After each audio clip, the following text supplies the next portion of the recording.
Ladies and gentlemen, welcome to the Sledgehammers in the Office podcast. Today we're joined by Alex von Reiche.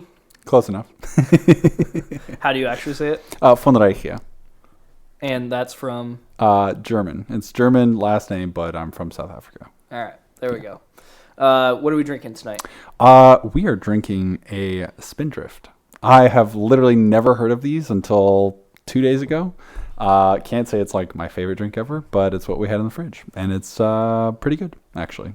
It's like slightly better than LaCroix, but it doesn't look as fancy as LaCroix. So, Spindrift. A little better in your marketing department, and you might be doing well. You know, that's why I don't do marketing. Yeah. And then, as always, the champ, Shamrock, chocolate fart, chocolate milk. Chocolate fart? Is that Farms. Nice. Yeah. Is Shamrock your favorite go-to chocolate milk? Yeah, that's like the top of the line. I mean, what about the glass one? Isn't that also like an Arizona chocolate milk? Probably, which I don't know. I haven't really. People have gotten that for me before, but yeah, not your thing. Not like.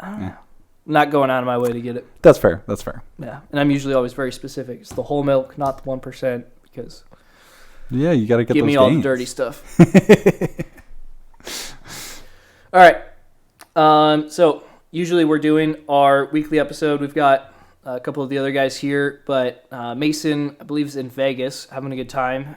I think they're doing a bachelor party. And then Joe got stuck at work late today, so we're just going to do a little one-on-one interview session. So we've known each other for about a year now. Yeah.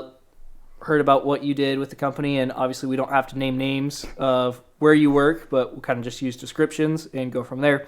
So wanted to kind of jump in because it's an area that I know very little about. I had to look up on Wikipedia one of the things. So I was like, all right, there we go.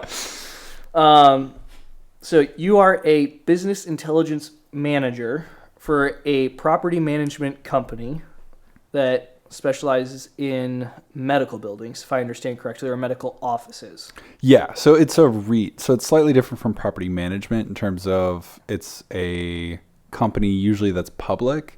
Not every REIT is, but this REIT specifically focuses in medical office buildings. REIT? Yeah, real estate trust. Okay. So a lot of people are normally investing in this to get dividends, and they want to make sure that there's good returns. So they're generally looking at commercial real estate. There is like apartments and stuff like that type of REITs as well. It really depends on where you go and what people are focused on. But medical office REIT is one of those niches that people go into. And they can handle everything from the property management, the acquisition, disposition side of things, but also, going around and construction, tenant improvements, that kind of stuff. How big are these companies typically? It depends. There aren't that many that specialize in one. So there are REITs that will specialize only in senior living facilities, some that focus on medical office buildings. Usually they can go, any of the specializing ones can go anywhere from like a few like $10 million in terms of like valuation of the business to like $10 billion. So anything bigger than that, you're usually getting a lot more cross-functional in terms of they're buying like senior buildings, or buying offices, medical office. They don't really care. They're just like, okay, let me buy all the commercial buildings.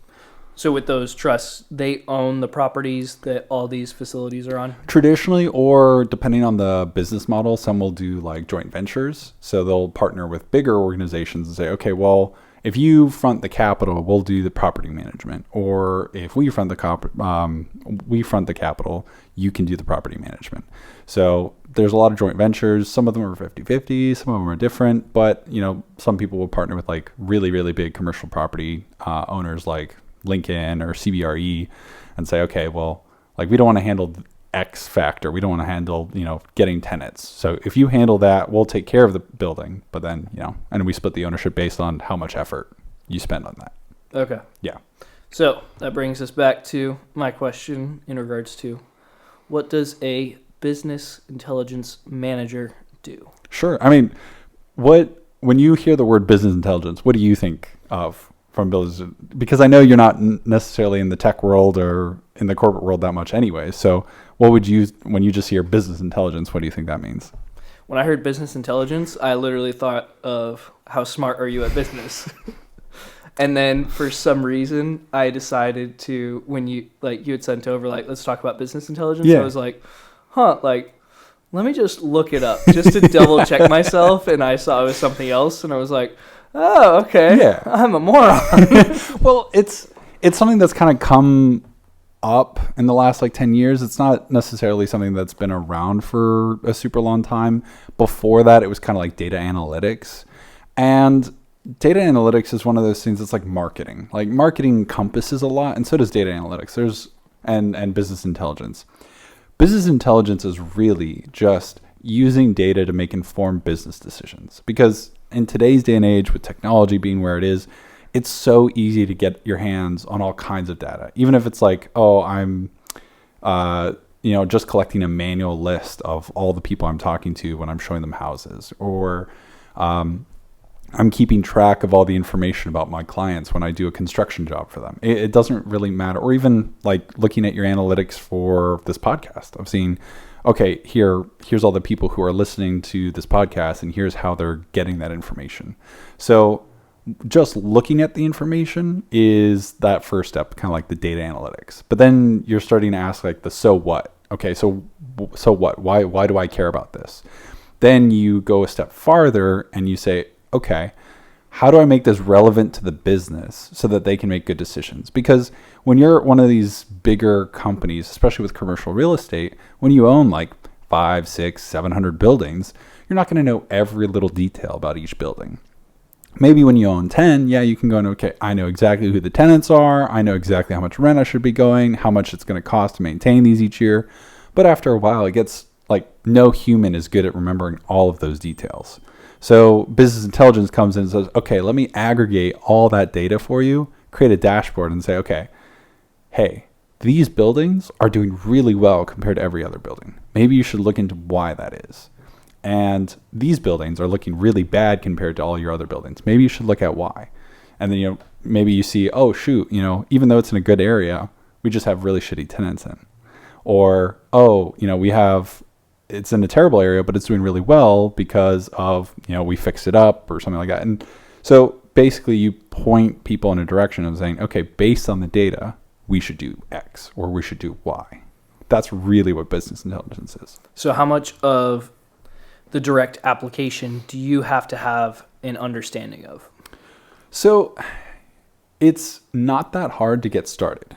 Like, you can do business intelligence with Excel and a pivot table if you really want to. It's a lot of work because every time that data changes, you have to go and do that stuff again.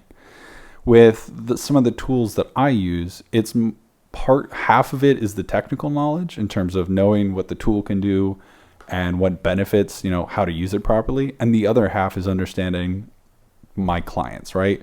The business people who are usually executives who need to know, okay, how do I get this information in front of me in a way that makes sense? So I need to first understand, okay, what decisions are they trying to make? And what are the things they wish they knew? You'd be surprised, especially in commercial real estate, how behind a lot of companies are in terms of technology. Like, there's $10 billion companies out there that are being fully run out of Excel. Like, it's crazy. You would think, okay, well, they should have some automation. No, they're literally doing all of their accounting, any kind of data. If they make any kind of changes, publicly reporting for Wall Street, whatever, everything is being done in Excel. It is ridiculous. And so going in there and saying, hey, we should change things up, a lot of people are really resistant to that because they've been doing it the same way for 10, 15, 20 years. They're like, okay, hey, I've been, I think this is a little bit before your time, but Lotus 123 existed way before Excel. And people are like, well, I've been doing stuff since Lotus 123, so, back off. This is my process and this is what's good. And it's like, all right, sure, you can do it that way. Or you spend one time, load it into a database, and then going forward, your job takes half as long because now you have a dashboard that does all the things that you were doing. There's so many times where you see even like executives doing basic things in Excel, like pivoting and What's altering. pivoting? A pivot table in Excel is how you kind of change around data. So if you want to group it by certain columns or something like that. So would that be with a lot of the functions? Yeah. Okay. Yeah. So that's like a basic functioning in Excel. So if you say you have a list of like 20 tenants, and you want to group it by building, or maybe even a certain region, and which region each one of those tenants are in, you could kind of pivot it so then the region, it would show region, and then the number of tenants in there, and you can kind of get better data that you wouldn't necessarily see if you just had it on a pen and paper or on just a plain sheet of Excel. Yep. Yeah. Okay. So a lot of executives are going through, and executives are getting paid a lot to make big decisions, but most of the time they're struggling because they don't have good visibility and they don't have good understanding of their own data. And so many people are very overwhelmed by data because they're like, okay, well, it needs to be this really fancy process. And it really doesn't. But a lot of people come in, like especially from the IT side, they'll come in and be like, okay, well, we need to upgrade everything to the brand new tool, the nicest things. We need to have a nice database and everything. And then they come out this all the technical jargon. Like if I just came to you and I just started saying, all right, so you take the SQL database, and then you're gonna eyes glaze over immediately. And so it's really important. And you feel stupid, which I'm assuming that you get an executive in a company starting to feel stupid, something that goes, I can understand Excel. Yes. Because at a certain point I learned Excel, but you start saying that, now I don't know what you're saying. Right. And once I don't know what you're saying, I either have to, one, put in the investment to learn it, or am I becoming obsolete? But also like control, right? Of you, when in an Excel, you theoretically know where it came from. Even though anyone can write in it and overwrite it and make your data worthless. But going in there and saying, hey, look, I'm not trying to make things more difficult. I'm not trying to change the way you work. I'm trying to help. I want to give you visibility of your data that you've never seen before. I want to pull in fields that you've never had access to. I want to structure it in a way that's going to be incredibly beneficial to give you that so what. And it's usually a tough, like it's really hard at the beginning to do that. But once you start breaking through and you kind of prove the validity of those reports, things start falling through, and it just gets easier and easier because they're willing to sacrifice more time to work with you, because every time they invest in you, invest their time working with you, they get time back because like, oh shoot, okay, I worked with Alex, 10 minutes on this thing, gave him some feedback, and all of a sudden now I have a report that I never have to pivot again, or I never have to mess with again, and it gives me exactly what I need. It's up to date every time, and it's pulling fresh information. So the power of that is really undervalued in a lot of places. Gotcha. And in regards to those systems that get put in place, that's created by a third party, right? So Excel is owned by Microsoft. These other software companies will own whatever platform that you guys are hosting that on, right? Yeah. So a lot of it it's becoming pretty agnostic. And what I mean by that is like, it's not really dependent on a single program anymore. There's so many different ways. And especially with a lot of these big commercial properties, they usually have a software already like MRI or Yardi, right, which are very much focused on property management, and they already contain all that information. So if you have a dashboarding software like Power BI, which is owned by Microsoft, or Tableau, which is another like dashboarding reporting software, those plug into the software you already own and are using and pull out that information and say, okay, here, I've already connected to all the fields. Here, what do you want to see? So it's more about knowing how to organize that and exactly showing the executive or whoever your user is what they need to see. So I'm assuming the ones that you guys are working with are probably at a price point that smaller companies would not be interested in, or am I incorrect in that assumption? The thing that a lot of people overthink is that, okay, first of all, yeah, it's going to be a really expensive piece of software, or yeah, it's going to be, really, really complicated, and I'm going to need to learn basically the matrix to be able to make this work. Right. And it's not really like that anymore. A lot of this technology, like for Power BI, most of this functionality is built into the standard like Microsoft Office online license. So if you're subscribed to Microsoft Office, then yeah, like you have the basics at your fingertips. Okay. If you want advanced stuff, I think it's like $20 a month or something like that, which for a small company really isn't that big of a cost. And my thought was, if we're looking at like, hey, it's $1,000 a month, you've got a small company that's going, all right, Yeah. Excel sounds good. Right. And that's totally fair. But at the same time, like, you can still use Excel as a database. It's not recommended, but for a small company, if you have like 12 properties and you just want a quick dashboard that refreshes anytime you update that Excel, you can make that. And the thing is nowadays, it's not really about how well do you know one specific software. Like, that's a little bit useful, but everything changes so much. So like today, especially in the corporate and tech world, it's about how good are you at learning and adapting. Like, you're going to be irrelevant in 10 years if you just focus on one software and you say, this is my one thing and I'm never going to change. I'm only going to know Excel really well. I'm only going to know Power BI really well. And 10 years, there's going to be a new change and you're going to be irrelevant. And no one's going to be like, okay, who needs to talk to the fossil over there? Because that guy is useless. And how much of that is done through, like for you personally, through company allocated time to say, hey, here's a block of time over the next day, week, month, whatever it is, to get updated on a new system you want to implement? Or is it a lot of times up to the individual to try and educate themselves on that? It's almost always up onto the individual. I would say very rarely have I had leadership that's been like, okay, go and learn this. There's been very few instances where I've had that opportunity. And usually it's ironic. I've had better insight on what is going to bring more value to my company when I go and interview at other companies. Because then I'm seeing, oh, they're putting a lot of emphasis on this. This is a similar company. And when they're interviewing me, I'm almost interviewing them back in terms of saying, oh, okay, so, for me, 2 years ago, I knew nothing about Power BI. I had never used it before.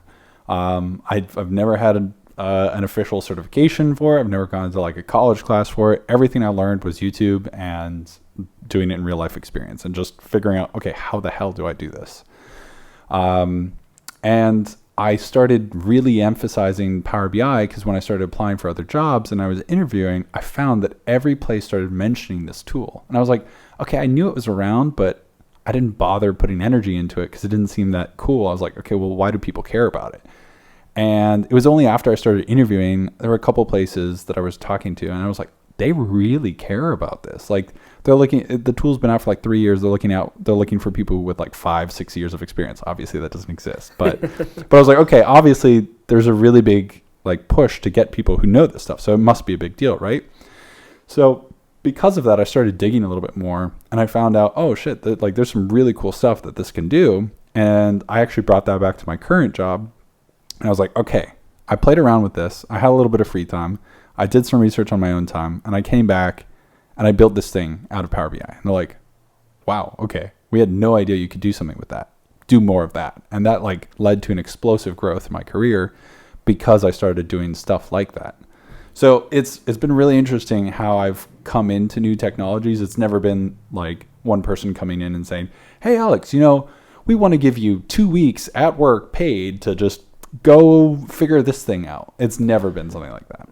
And I think for myself and then probably a lot of people, there's the idea that IT and all this stuff is changing so fast that you need to be updated all the time. So that's where part of it goes into kind of the thought process of like, all right, like, we need you to go recertify. I've got an uncle who, he's in the IT world. He works for, he's in Tucson with one of the community colleges down there. He's running a lot of the stuff that they've got going on with that. And he's always having to be on top of certifications that are up to date, stuff like that. So it's like, oh, like that would be frustrating because he's like, some of them, he's like, they're stupid. Like I could teach the class, but I've got to go get it. Well, and it really depends on what sector you're in, because if it's something like cybersecurity, then you need to go in and do it every year because the way people are hacking into systems, like ransomware didn't exist like 10 years ago, but now that's a really big deal. And so a lot of people are getting trained on that. So it really depends on what aspect. For analytics, like it's a little bit slower than other industries in the IT world in terms of you don't necessarily need to go and get certified for every little thing that comes out. But paying attention to general trends and seeing what people are looking for in the industry is really important because that does start shaping your career. And if you're ahead of the curve, then you immediately have years more experience than other people and can start, sticking out from other people. So with that, how do you start implementing that with a team? As far as, do you just have to basically take point and say, hey, here's what we showed to some of the higher ups. They said we want more of this. So basically we got to get on board and go from there? Or how does that conversation usually work? Well, I mean, first of all, it depends on the type of people you have. And everyone's different in terms of how they manage other people. There's also a very big difference in terms of how people approach that type of learning. With my team, I have a very small team. There's 3 people under me. There's 2 contractors and 1 full-time employee. Now, one of the contractors we hired soon after I became a manager, and he already had Power BI experience but had wanted to learn more about the Power Suite. There's some like workflow stuff and other apps that you can build with other tools. But he had not really done much of that before.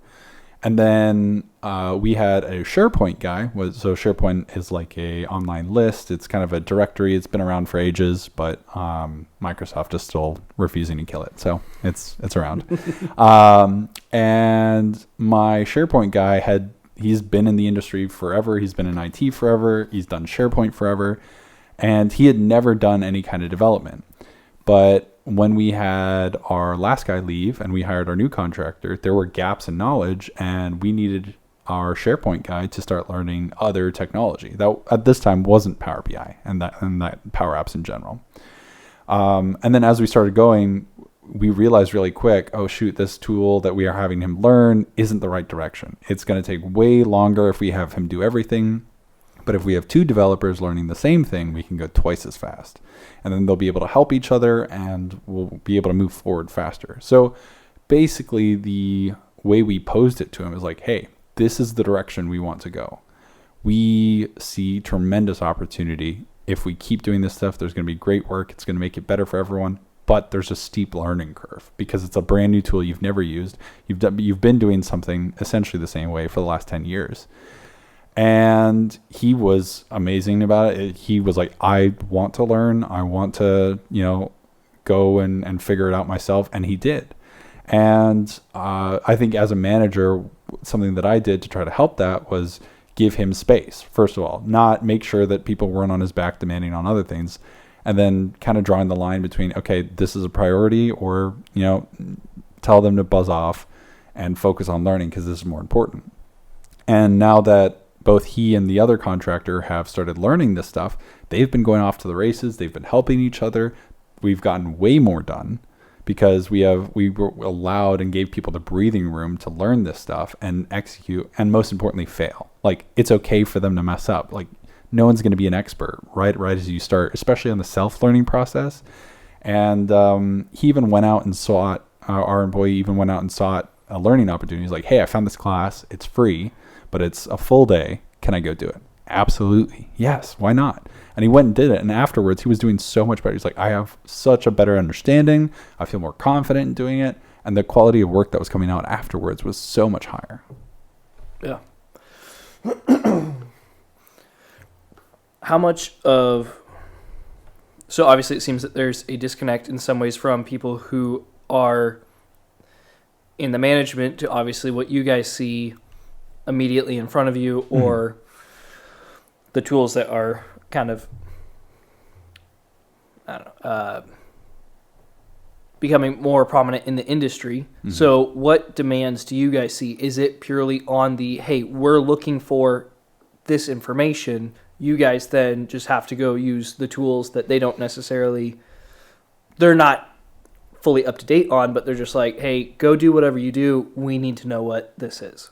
So I've had both. I've had a organization where they were very in front of the data of, okay, I need to know this information. Alex, you and your team go figure out how to display this information to me.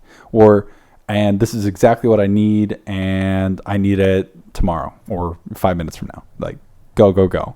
And then I've also been in the organization where they're so drowned by what their current like workload and everything they're doing now.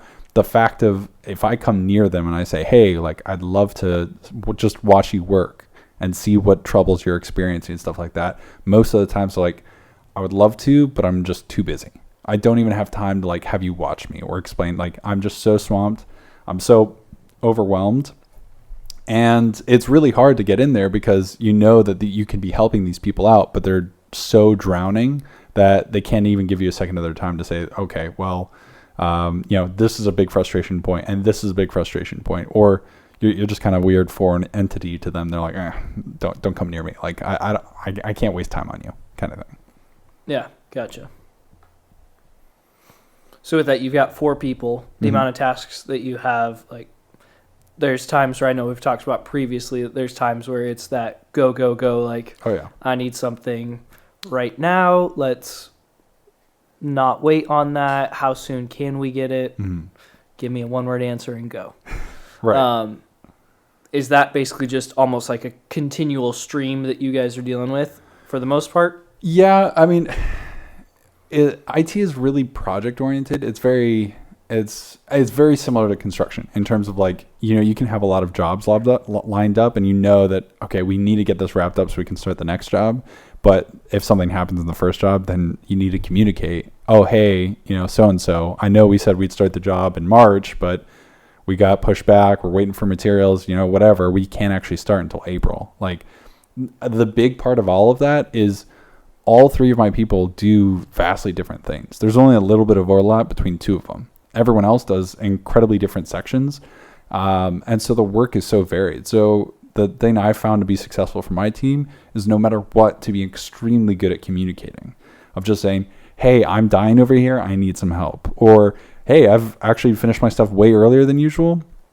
I can help someone else. Or, okay, we need to pick up more projects in this area. Or we need to pick up less projects in this area. We need to push back more in this area. So all of it has been kind of like a stream of information. And I meet with my team every morning and I say, okay, what did you guys work on yesterday? What are you working on today? Like, what do you need help with? What do you need my help with? Because sometimes they're like, hey, this person's been bugging me nonstop. They keep asking me about this. I'm like, all right, I'll come in and say, hey, that is not his priority right now. As his manager, that is not what this guy's working on. Or this is not what this person's working on.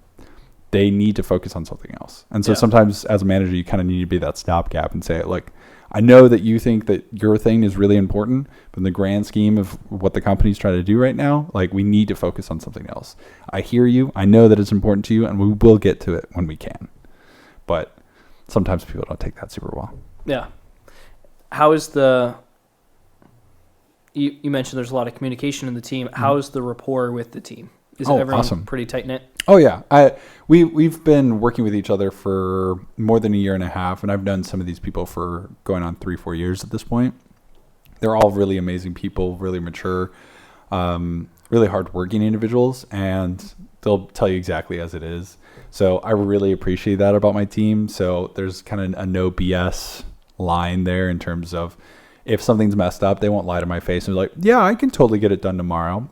They'll be like, dude, there's this one error that an example is on Monday. We had a due date for a project, and one of my guys was supposed to have something by the end of day Monday. He was supposed to have a finished version to me.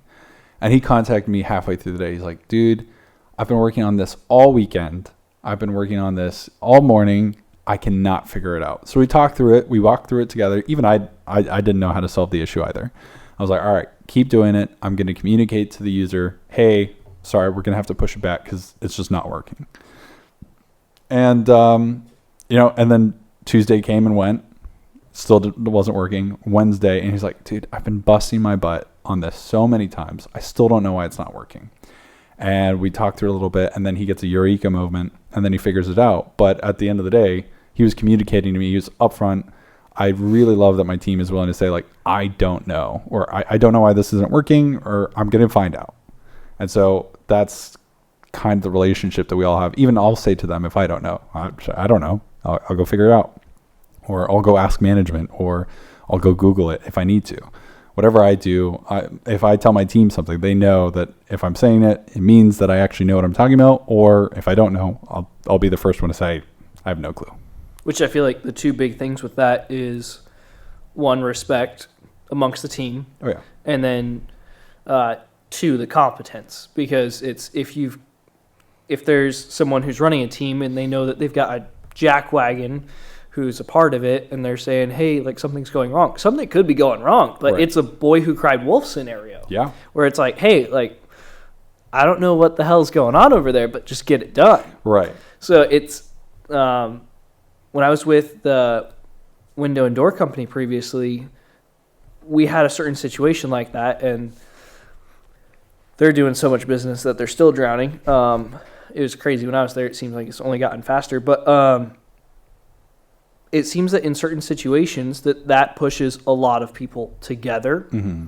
Like it does two things. One, it's going to crack people, or it's going to push them together, and they've got back to back. All right, this is it. So, what I almost wonder, like, this is probably more of a tangent, and we'll kind of take your thoughts on it. I kind of look at Twitter or a lot of these companies where Twitter's the one that I can think of most because they just fired a ridiculous amount of people. Yeah. But it seems that every once in a while they're throwing bodies at a situation.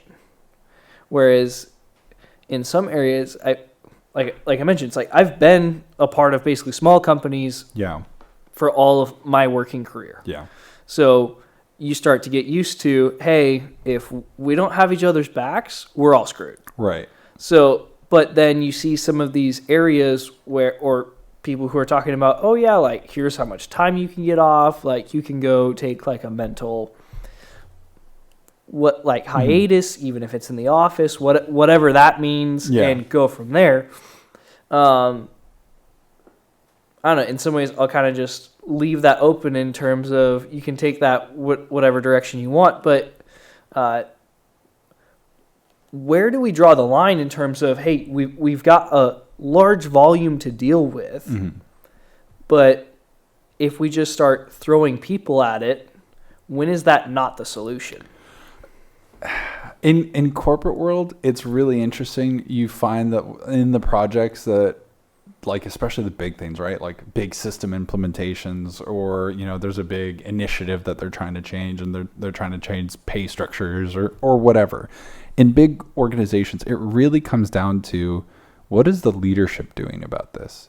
Because if your leaders aren't involved, it doesn't matter if you have the best guy on it, but if he's not talking to the right person, you're wasting your time and money.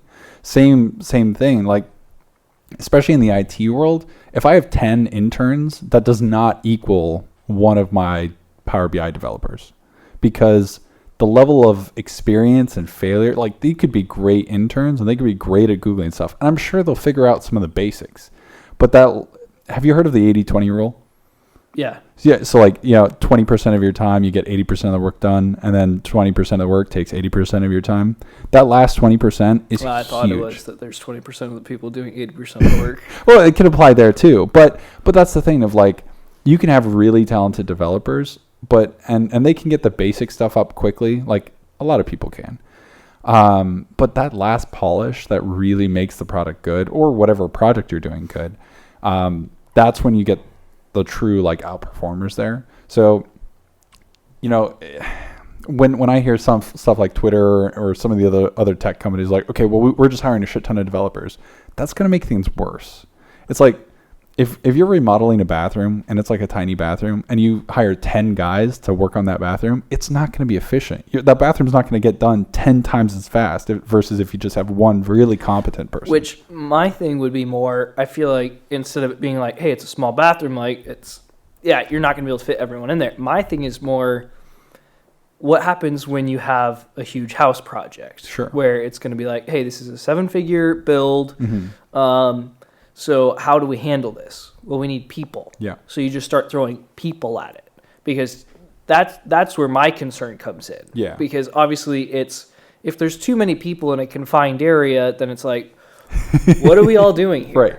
Well, but then when you have, like, you've got a big project, sure, I need a lot of people, but once I just start, like, throwing stuff at the wall, you start finding out, like, hey, like, there's I don't know. Well, so for your example, for the big house, say you hire all the right people, right? But there's no project manager. And so everyone gets on site at 6 a.m. and then you have everyone exactly at the same time. and you have the roofers there at the same time as the concrete guys, at the same time as the siding guys, at the same time the glass and window guys, it's going to be a shit show, right? You need someone to organize all the chaos. And that's when I talk about corporate leadership, that's what leadership has to do. They have to be the people in the room to be like, okay, Thaddeus, you go do this. And then once Thaddeus is done, Alex, you go do this. Right, which I get that. So maybe in some ways to kind of direct it a little more, it seems that obviously there's a lot of stressful work environments or very heavy task-oriented work environments with a lot of deadlines. Yeah. But it also seems like every once in a while you'll kind of come across some people where it seems like you're kind of BSing your way through this, or you're kind of just along for the ride. Oh, yeah. So where's that line in terms of, hey, like you don't want to be riding someone like a mule, You're right. but at the same time, you don't want them sitting back and eating grapes all day and going, hey, like. Yeah. I think that really comes down to talented project management, and just because you're a good leader, just because you're a good manager doesn't necessarily mean that you have that, right? A good project manager is going to be able to sniff out the people just eating blueberries. Like, they're going to be able to tell. It was grapes. Grapes. Sorry, I switched to blueberries. But they're going to be able to sniff out. And I think it takes a lot of maturity and wisdom for companies to be able to look at their employees and say, okay, I noticed that routinely when I assign this guy to the job, it takes twice as long. And it holds up the rest of the project, because a lot of people are afraid to go back and say, I messed up. You know, even as a manager, to say, I hired the wrong person, and go back and say, okay, we need to try again. We need to find, it's worth it at this point. Because if I have 5 projects and this guy's holding up each one of my 5 projects, how much more money am I losing than hiring someone else and training them to do it right? And maybe this is where your job comes in, because no one listens to this podcast, so I'm not worried about it. I talked to someone. Yeah. And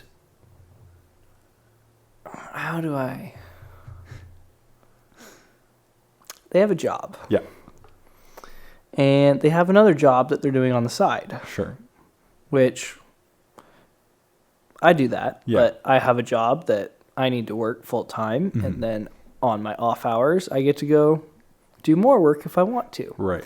With this, it seemed like, from the way it was described to me, this person had a job that they were getting paid for that didn't take that much time, Mm-hmm. but the people didn't really understand what it was. Yeah. So that person was able to kind of go do their stuff on the side. Mm-hmm.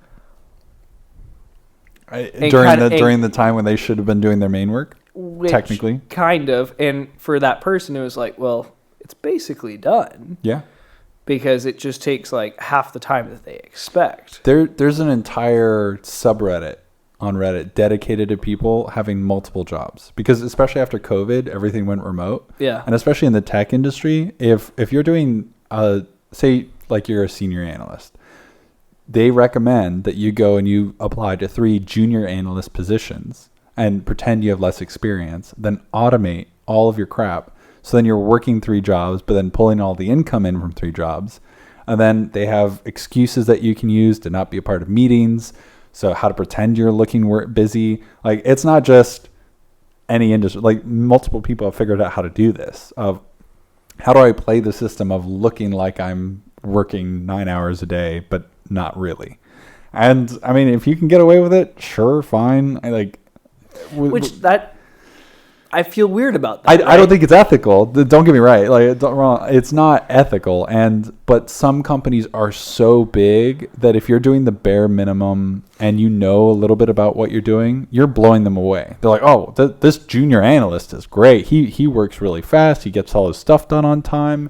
We never have to worry about him not getting his stuff done. And maybe they're okay with that. But at the end of the day, you don't really have someone that's all checked in there. They're like, they're doing 3 other jobs and probably napping on, in the afternoon.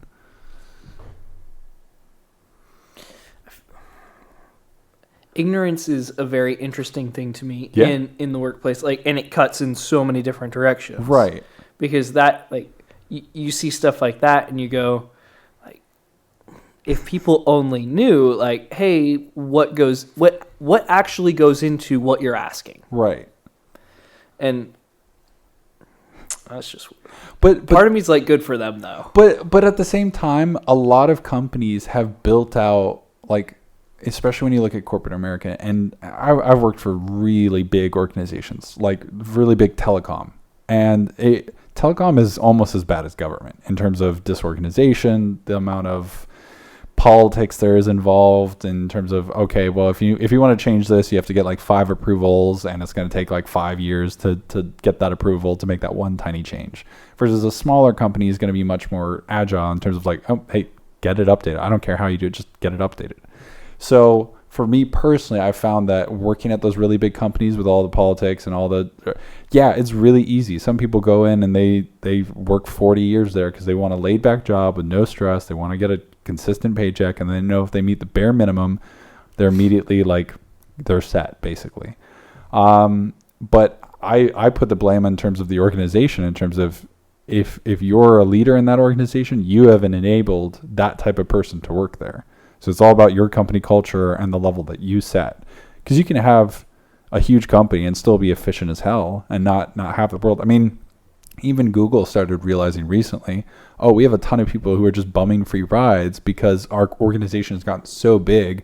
We have no way to monitor, okay, is this guy actually working 9 hours? So like, okay, we've got umpteen programmers. How do we know that this guy is actually producing work?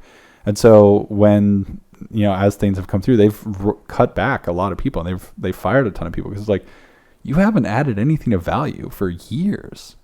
I have a friend I climb with who used to work at Google, and his company was a tiny engineering company that got acquired by Google. And this engineering group that they were a part of was like over 1,000 people. His engineering team was like 5 people. And every quarter, this engineering team would have a big presentation about all the projects they're working on. The only projects they ever talked about were the projects that this group of 5 people were doing. But 1,000 people were claiming credit for it, of like, oh, look at all this great stuff that we're working on. I was like, no, like this is literally just the work of 5 people. But everyone's claiming, oh, look what we did. So it's totally up to the organization in terms of they're structuring it that way, and they're allowing those type of people to thrive there. So that's what you're going to get, right? You're going to attract more of those type of people.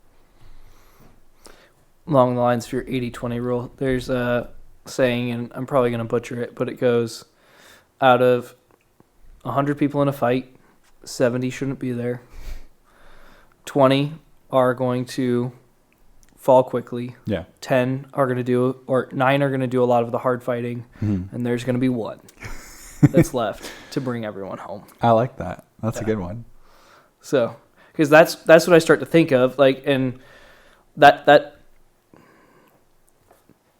where my perspective is, just from seeing the smaller company side. But for me, trying to zoom out and say, okay, like I've seen what it looks like on a small scale. Right. Obviously, I want to get to a big scale, so I don't want freeloaders. Yeah. So it's like, how do we build that in terms of like, hey, like if you're here, we bleed to make money. Right. So, well, but I think that's why competition's so good. Like, you see what happens when Apple gets to the top and Steve Jobs isn't there anymore, and they're just like, okay, it's the same phone, it's the iPhone 200.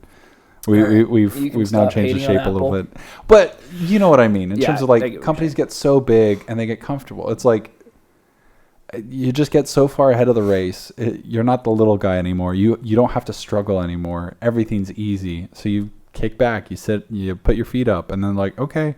And then all the hardworking people get old or get tired or go somewhere else.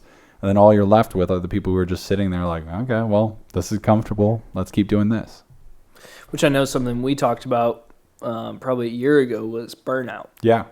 So, because you can see that. Like, you put a lot of people in those high pressure situations. Yeah. You've got small companies. You've got especially a lot of small business owners, because like you've got business owners at large where they're going to be sharing that stress. But if you've got 1,000-person company, you've got the executives who might be feeling that, but the ratio is like everyone on the survey seems to be doing all right. Right. Whereas you've got a small company, it's like that's 2 or 3 people. All of a sudden, that owner is like, Yeah. riding that stress level all the time. So from what you've seen on your end, like, one, how do you deal with stress that's on a regular basis? And then I know that you had a suggestion for me, but yeah, I'll let you kind of just take it from there. Like, Sure. what do you see as far as personally that you do in regards to stress level, trying to manage that to make sure that you're a high performer and that you're not just like run until you fall apart and they're like, cool, next.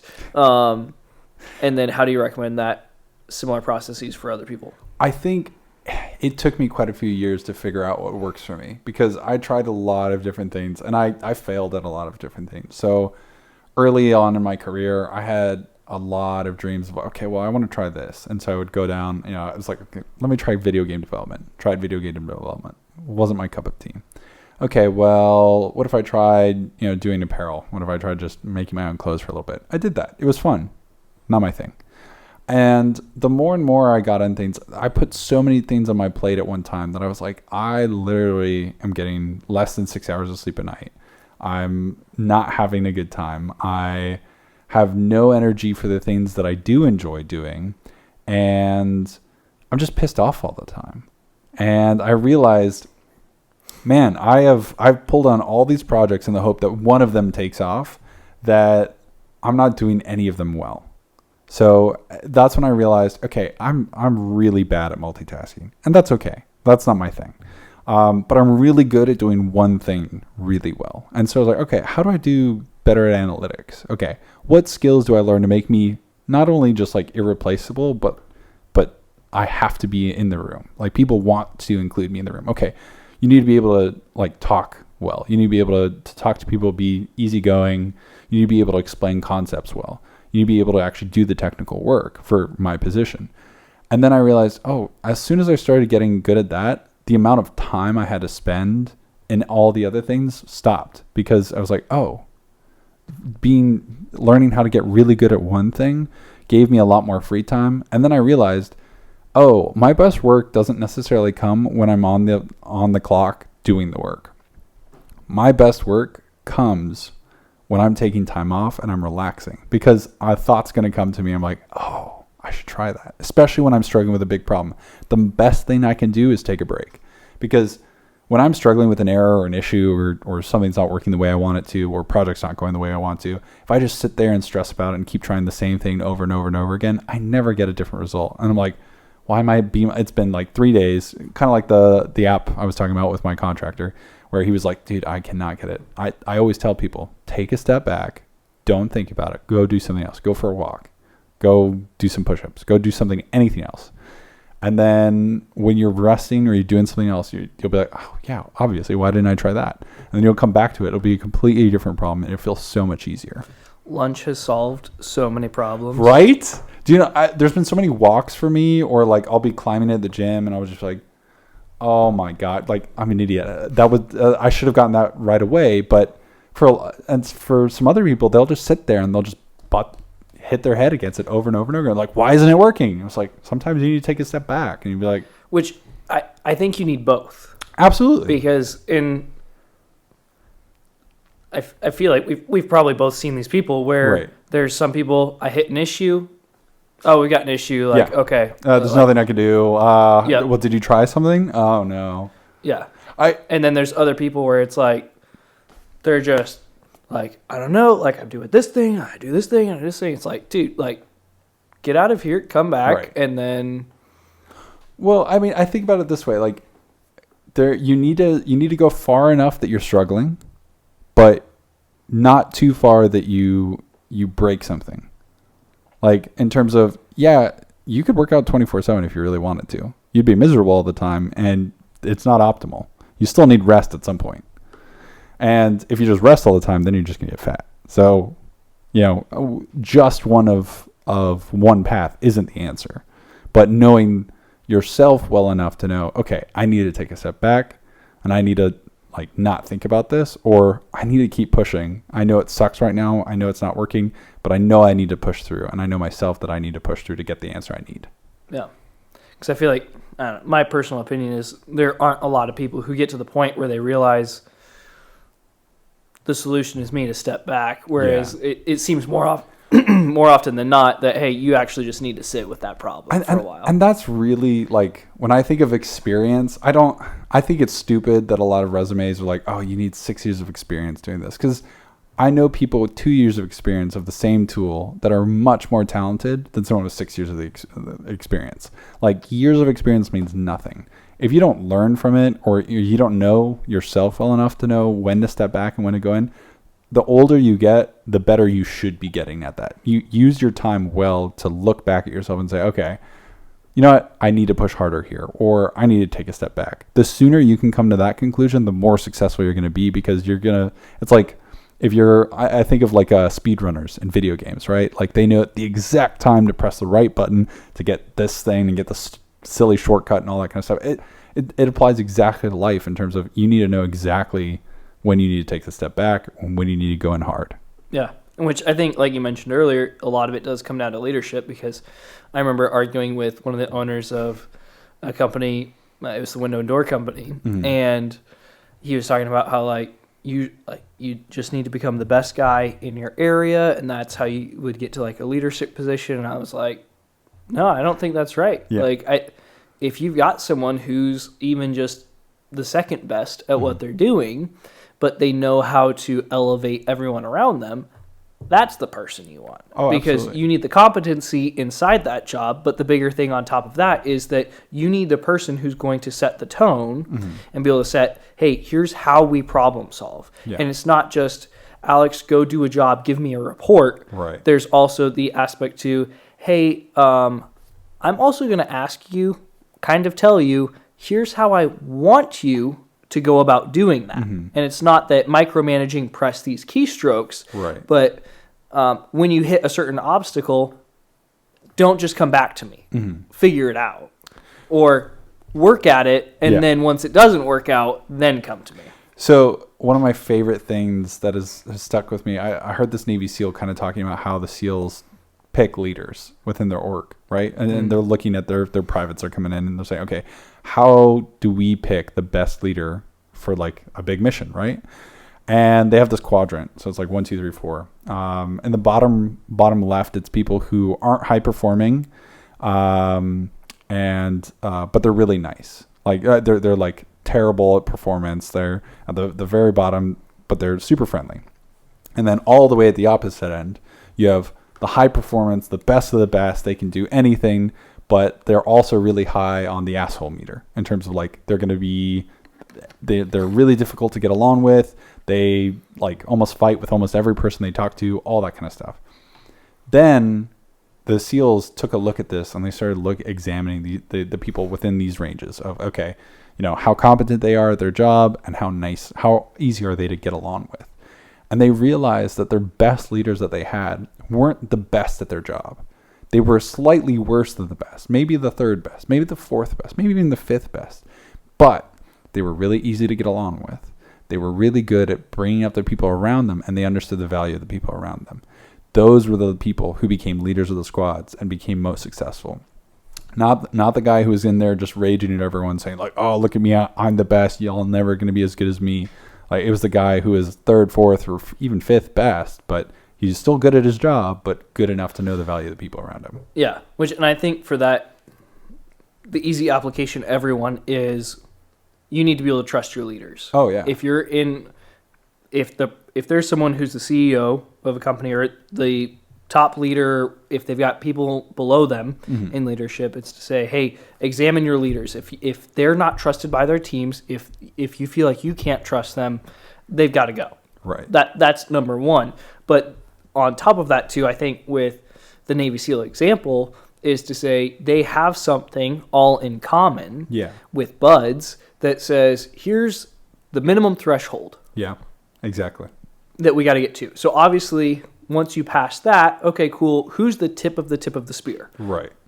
And some of them are the assholes. And it's like, okay, like you get the job done, but I never want to see your face outside of work. Right. But in some ways, it seems, I don't know. I guess my concern, maybe it's unfounded, is that a lot of times the threshold or that barrier to entry has become so low in some cases that it's to say in large groups, it's like, guys, what are we doing? Yeah. And it's so much easier for the bigger your company is, the easier it is for that bar to lower, because it's easier to go by unnoticed, right? It really, and I think that's why it's super important when people talk about culture. Like, it's not necessarily about, okay, are you offering free smoothies every day? It's like, do we do a trust fall? Or do we have nap pods? It's not about that. It's about, okay, do you create the environment where the people you want to work there? Like, do you create a place where the type of people you want to hire work there, want to work there? So if you're not offering competitive pay, if you're not, you don't have good people to work with, enjoyable people to work with, you're probably not going to get the best employees, because they're going to find somewhere else that either pays better or treats them better. So everything's, at the end of the day, everything's a transaction. Every job, right? You're paying me to do X. And once it becomes no longer worth it, once you scream at me too much, or once I realize that everyone around me an idiot and I'm having to do 80% of their work, I'm going to go find somewhere else that's going to value me more and going to treat me better. That's always what it comes down to. Yeah. Transitioning to a little bit more of a fun topic. I know you had in the notes ChatGPT. Yeah. It's taken the world by storm. It's crazy, man. Basically, no one's going to have a job in information here in about 6 months. So, I disagree. I think how much do you know about ChatGPT, first of all? I created the thing. Okay. So you know everything there is to know. Okay, cool. Essentially. I don't know about business intelligence, but ChatGPT. Yeah, the whole team. I'm getting reports. Yeah, I didn't know that's what it was. Okay. You just created ChatGPT to tell you what business intelligence was. Basically. Okay. When I looked it up, I just put, give me a 1,000-word essay on business intelligence. I mean, you could do that. You could also tell it right now. It's like, okay, give me notes for this podcast on speaking about business intelligence and stuff like that, and it would create that.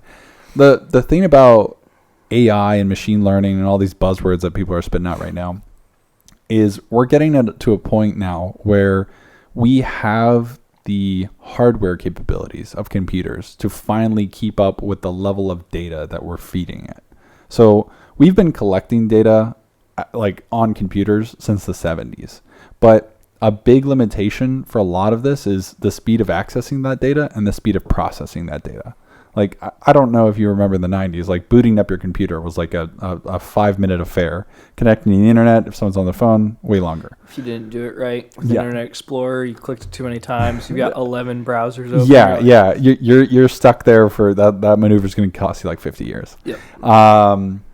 So ChatGPT is really just an AI that has been taught a lot of things. So they've just given it a huge breadth of information. And while it is capable in and of itself in terms of you can say, okay, hey, create this business plan for me. Okay, cool. Now that you've had the business plan, create a website to display all that stuff, and it'll give you all the code. Like, it can even do SQL and stuff that I do. And it does it incredibly well. I don't think it'll be able to replace someone's job because, no offense, but if I put you in front of the computer and told you to say, okay, go do the SQL thing for me, you wouldn't know the right words to use. And so you wouldn't get a right response. Yeah. I'm sure you could figure out. But part of it seems that there's some jobs where, okay, it's not there yet. Not yet. And then there's other jobs where it seems like, can you fog a mirror? Yes. And that's where it seems like ChatGPT really helps out with fogging that mirror. So a good example, it's going to be more like Google than anything else in terms of, think about if you type into Google right now, okay, my truck's making a funny noise. That's not specific enough, and you're going to get a lot of weird answers and mostly wrong answers for what your specific problem is. But if you're like, oh, my belt's squeaking every time I turn it on and it's under 30 degrees, you're going to get a much more specific answer. ChatGPT is the exact same way in terms of it's going to be really helpful, but you're going to have to know how to frame the question correctly in terms of if you can say, okay, act like a real estate agent. Sell me a house that's in this area that has these qualities and write me a piece of paragraph to describe this on Zillow. It could do that. And that's going to be way better than sell me a house. So it's going to be a lot of the most successful people out of this are going to be the people who know how to use ChatGPT rather than ChatGPT by itself. It's still a huge deal. I mean, Microsoft's invested over $100 million into it. So big stuff's going to happen with it. And a lot of people are already starting to integrate it into their systems. So they're using it and you don't even know that you're using it. It's just, it feels so human-like. But which, in something we had talked about on here before, is I feel like it accelerates us towards greater ignorance at the societal level. Because I don't need to know things as much anymore. So before, yes, it was Google. Like I could search for something, but now it seems that if you want to know something from me, and if I can get just disconnected enough to where you put it in the question in an email, I don't need to know it to get back to you. So part of my kind of thought process with that is, do we get to a point with some of this that we go into almost an intellectual dark ages where we can use some of these AIs as a crutch? Oh, absolutely. I mean, there's a lot of people. So I think the problem is with ChatGPT, it's only as good as the data that's fed to it. And it'll say which is a lot. Which is a lot, but some of that data can be wrong, right? Like humans have consistently been wrong, right? Like we led entire crusades on people who argued that the sun was the center of the universe back before we found out any better.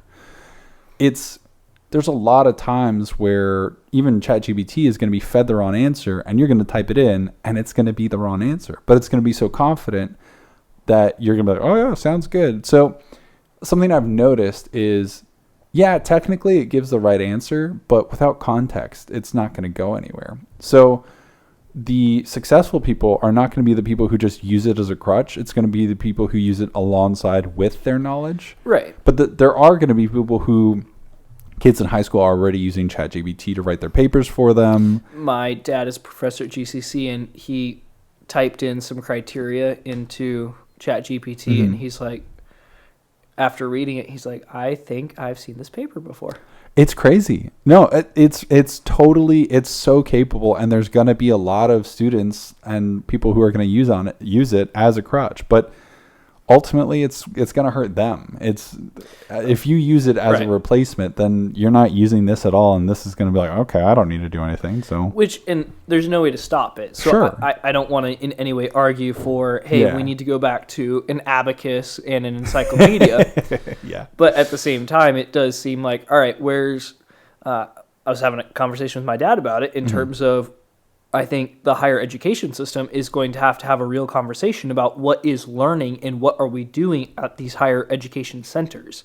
Because it does seem that, from my opinion, watching people who went to college, that a lot of it is a game at a certain level. To get your bachelor's, in my mind, is a game. Yes. I'm paying you money, you're giving me assignments, I just have to give you something back so that at the end of this, you give me a piece of paper that says, I know something. Right. But it's no longer, I know something, I did something. Right. Because I don't even need to know what you're asking me to give you. But that's also the point, is like, for most places, do you really need a bachelor's anymore? Bachelors have become so synonymous here that and university has gotten ridiculously out of hand for cost. Yeah. So like, does it really make sense with the apps, like access to information that we have now? Does it really make sense for me to go pay $40,000 a year to go get a business degree? No, absolutely not. I'm totally with you on that. The only advantages to university nowadays are the connections that you're going to get and being able to say that you're an alma mater of a certain place. And really, even that doesn't matter that much. At the end of the day, just getting your foot in the door, starting to work with someone and getting real work experience, I'm going to take that guy over the guy with a 4-year degree any day. I don't care if you have a degree as a manager. I just care that you know your stuff and that you can do what I ask you to do. Like if that means that you use ChatGPT to do it, I don't really care as long as it works good. So if you're good at using that and that's how you get your work done, all right, cool. Like for me, it doesn't matter as long as I can have a conversation with you, explain what I need you to do, and you get it done. I'll take the guy who can use ChatGPT and then chill versus the guy who said, oh, I took 4 years of this and I know everything there is to know, and then I ask him to do anything and he blanks. Yeah, which I think it's like you said, it's going to be a very useful tool. Yeah, I'll probably mess around with it and see like, hey, if I can get an advantage out of it, yeah, I'm going to use it. There's already people out there right now who are contracting and showing, like, they're saying, oh, I'm a ChatGPT instructor, and they're going and giving courses for $200,000 to businesses of like, this is how you leverage this. Like the instructors. It's going to be a big deal, and there's going to be a lot of cool uses from it. But I don't know about you, but I don't make 200,000 yet, so maybe we should figure out how to do that. Yeah, maybe. But that's the thing is there's going to be so much application. And then on top of that, when you subscribe to ChatGPT, because it's like a 2-week subscription thing, once you get it, you can train it yourself and have your own model. You can have a Thaddeus's model. So say you wanted to use it for real estate and you had a website and you wanted to have, anytime people messaged you on the website, ChatGPT answered. And like after working in a job for a while, all the basic questions that always come. And so basically you can just filter it through and say, okay, hey, every time you get this basic answer, hey, where should I start? Hey, what are good materials? Hey, what are this? It already knows what to respond with. It's like, hey, you can check out my YouTube channel. If you look up here, it has all this. And there's already dumber AI that isn't ChatGPT that can do that incredibly well. Like, I don't know if you've ever had to deal with like Cox's communication, like their website. No. They have like a smart AI in there already, so I can say, okay, what's my bill, and it'll connect to my info and say, okay, let's validate who you are, and then, oh, your bill is $80 this next month, and it's going to charge on this day. Like all that stuff's already built in. Companies are already starting to use that because that's one less person that you have to have at a computer. That's one less person that you have to ask, hey, okay, you need to stay around just in case someone messages you. I'm just waiting for when they start automating construction. I mean, 3D printing, it's coming. Yeah. I don't think 3D printing is a replacement for current construction, though. Like, it's cool, but I don't think it's viable yet. I think I don't know that it's going to be the next, like, oh, this is the next evolution of, like, timber framing. Like, probably not. Yeah, probably not. Probably not, but it's cool. They're probably just going to develop robots that can do everything. I mean, send a fleet of robot people into, here's your drywall robot, here's your concrete robot, here's your painting robot. Is the electrician robot's job just to leave trash everywhere? Yes. Yeah. And then they just have a Roomba that they send in after to pick up everything? Yeah, essentially. And it just says freaking electricians the entire time it's driving around. Oh, that's funny. Yeah. I love to harass my brother about that stuff. All right, we crossed the hour mark. Is there anything else we want to cover? I'm good, unless there's anything you want to talk about. I think I'm good for the evening. All right. All right, we got a couple rapid questions for you real quickly. All right. What's the most impactful thing you've learned? Ever? That rapid fire. Oh, jeez.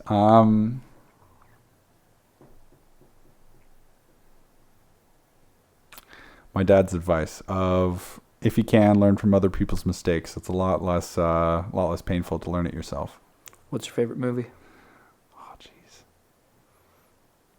I'll go with the one that I've watched the most. It's not necessarily my favorite, but I've watched Tron Legacy the most. First character strength that comes to mind? Of my own? Mm-hmm. Wisdom. Favorite board game? Catan is pretty good. But I also like Wingspan. Never played those. Oh, they're both very good games. Nice. Where can people follow you or see what you're doing?